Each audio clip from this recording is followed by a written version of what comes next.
Hola a todos, bienvenidos a nuestra sección de preguntas y respuestas que debimos haber publicado el día lunes, pero sinceramente entre otras ocupaciones no fue posible, así que aquí estamos para cumplir con ese deber, pero también con el gusto y el privilegio de poder responder a estas preguntas interesantes que nos llegan y responderlas a través de la escritura. Recuerde que nuestra sección lleva por nombre Respuesta Propicia, expresión que utiliza José en Génesis 41:16 para referirse a que la respuesta que iba a dar a Faraón era una respuesta de Dios, de parte de Dios. Nosotros también abrimos la escritura para que todas estas interrogantes sean respondidas más bien por Dios a través de la escritura.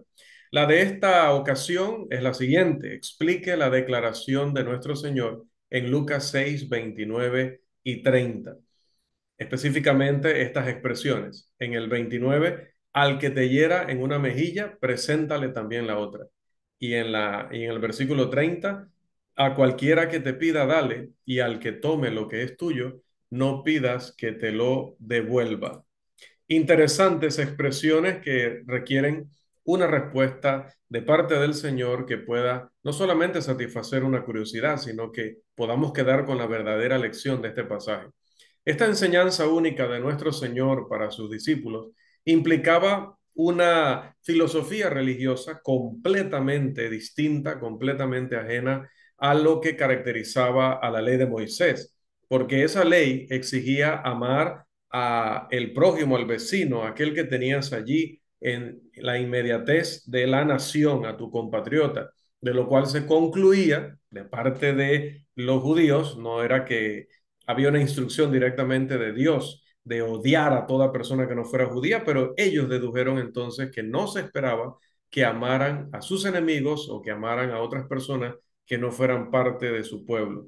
Y sus opiniones aquí no eran totalmente indefendibles o injustificables a la luz de las muchas declaraciones del Antiguo Testamento, aunque los maestros judíos definitivamente en tiempos de nuestro Salvador llevaron el asunto mucho, mucho más allá de lo que era adecuado. Por ejemplo, en ocasiones se prohibía a los israelitas hacer la paz con los vecinos paganos y se les instruía a librar una batalla de aniquilación y extinción con las 7 naciones cananeas que les rodeaban. Podemos leer Deuteronomio 7:2 que nos dice, y Jehová tu Dios las haya entregado delante de ti y las haya derrotado, las destruirás del todo, no harás con ellas alianza, ni tendrás de ellas misericordia. También podemos considerar Deuteronomio 23:6 que dice, no procurarás la paz de ellos ni su bien en todos los días para siempre. Otro texto que no vamos a leer, pero también enseña lo mismo, es Éxodo 34, los versículos 11 al 16, que le ruego pueda revisar luego con calma. Los salmos conocidos como imprecatorios, salmos donde se desea el mal de los impíos y los deseos son deseos terribles para todos estos malvados, fueron salmos dados por inspiración, no fueron la idea personal de David o de aquellos que los redactaron. Y sin duda deben interpretarse metafóricamente, es decir, figuradamente y no literalmente. Estos fomentaban la disposición que parece haber sido universal entre los maestros judíos.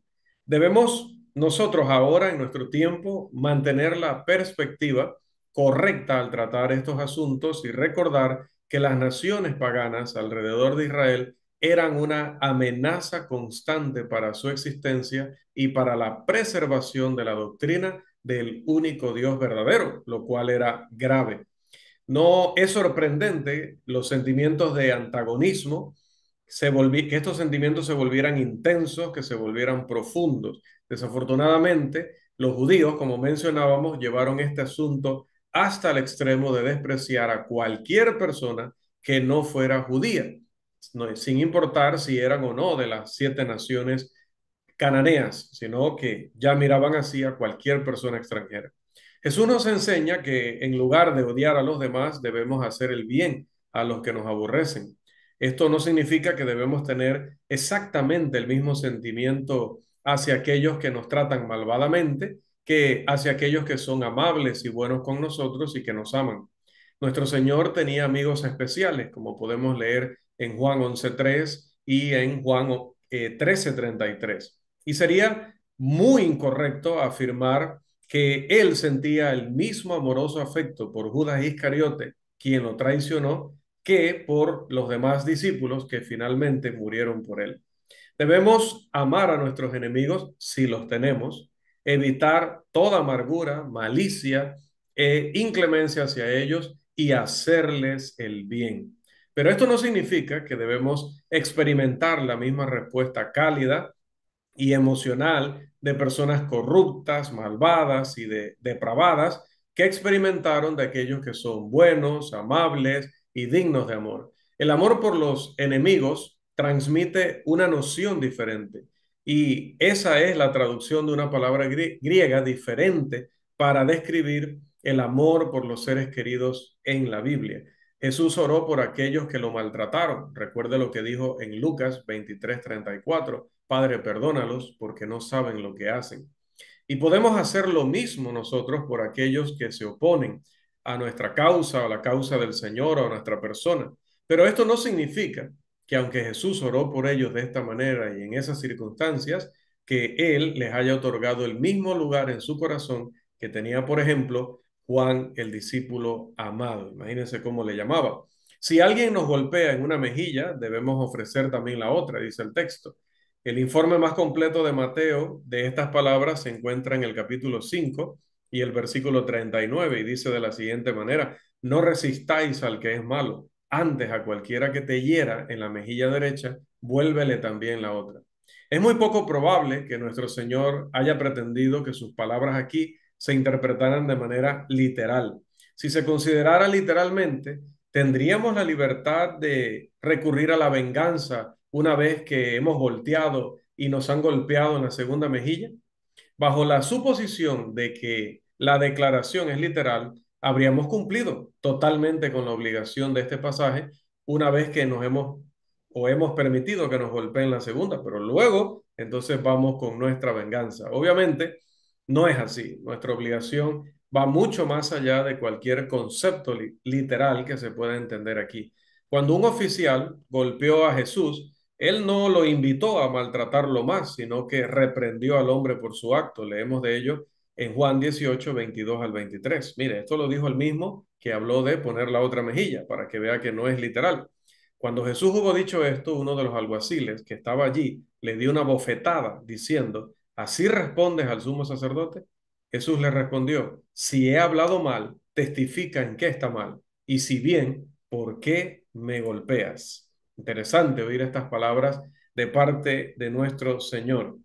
Es importante, ¿por qué? Porque también vemos lo mismo en el caso del apóstol Pablo. El apóstol Pablo en el capítulo 23 del libro de los Hechos, los versículos 1 al 3, tiene un caso similar. Dice, entonces Pablo, mirando fijamente al concilio, dijo, varones hermanos, yo con toda buena conciencia he vivido delante de Dios hasta el día de hoy.